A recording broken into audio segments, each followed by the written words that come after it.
એ કે આપણા દીકરાને એરું કડી ગયો, દીકરો ગુજરી ગયો. રામલો કે જે થાય ને હવારે વિધિ કરી નાખશું, અત્યારે ઢાંકીને મૂકી દે. આપણા ઘરે એક સાધુ આવ્યો છે, જો હવાર સુધી ત્યાં આવડું પાડ્યું ને તો હું તને મારી નાખી. જોજો બાપુ, એમ નામ નથી દુનિયામાં નામ રહ્યા.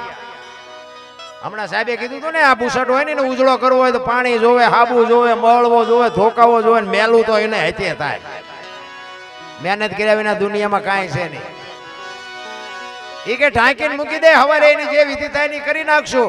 રામલો ડાયરામાં આવીને બેહી ગયો. ની જનેતાએ બાપુ આખી રાત કેવી રીતે કાઢી છે? ખોળામાં દીકરાનું માછો લઈને દીકરી માં બેઠી છે, એને રાત કેવી રીતે કાઢી છે? રામલો ડાયરામાં આવીને બેહી ગયો. સત્સંગ આલ્યો ને સત્સંગની મજા આવી અને બાપુ હવાર પડવા આવ્યો, રાતળ ફૂટી. આજુબાજુમાં ખબર પડી કે રામલાનો દીકરો ગુજરી ગયો, રામલાનો દીકરો ગુજરી ગયો. ખબર પડી એમ બધા ફાળિયા ખંભે કરી કરી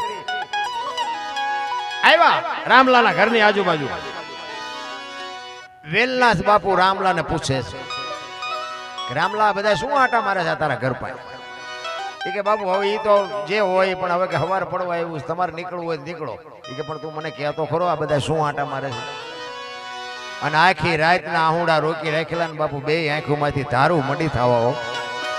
બાપુ બાપુ મારો એકનો એક દીકરો રાતે એરું આપડી ગયો, ગુજરી ગયો. તે દી ભારતનો સંત એમ કહેતો હોય, અરે ભલા માણા, મેં તારા ઘરનો એક બટકું રોટલો ખાતો છે.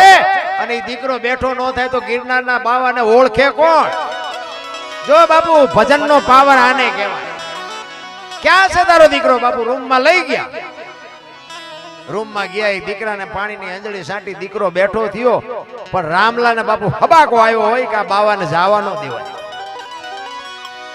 બાપુના પગ પકડીને કહે છે, બાપુ મારા ગુરુ બનો તમે, મને ઉપદેશ આપો, મને કંઠી બાંધો. એ કે ના ભાઈ ના, એ સમયનું કામ કરે, તું તારું કામ કરી, મને મારા રસ્તે જવા દે, મને આમાં કઈ ખબર નથી પડી. કે ના બાપુ, હું જવા નહીં દઉં તમને. બહુ આજીજી કરીને કંઠી બાંધી ઉપદેશ આપ્યો, જે કઈ વાત હતી કરવાની કરી, અને બાપુ નીકળી ગયા. અહીંયા એને શિકાર કરવાનું, ચોરી કરવાનું બધું બંધ કરી દીધું. એ કે મજૂરી કરીને ભૂખ્યા રહેવી તો ભલે, મળવું હોય તો ભલે, ન મળે તો કાંઈ નહીં. બાપુ એને ગુરુ મહારાજના એક શબ્દ ઉપર બંધ કરી દીધું. ભાઈ 400 મહિનાનો સમય થયો ને બાપુની યાર વિચાર થયો. એ કે ઓલાને કંઠી બાંધીને આવ્યો છું, પણ કઈ સમાચાર નથી ને અહીંયા આવ્યો નથી, શું કરતો હોય છે? એટલે બાપુ બીજી વાર આવ્યા. નાથ સંપ્રદાયનો સાધુ છે ને, મહાપુરુષો કહે છે, હો સાચું ખોટું મારો રામ જાણે. એ કે નાથ સંપ્રદાયનો સાધુ છે ને, એ ગમે એનું રૂપ લઈ શકે. એટલે વેલનાથ બાપુને એમ થયું કે આને શોખ શેનો હતો રામલાને? કે શિકારનો.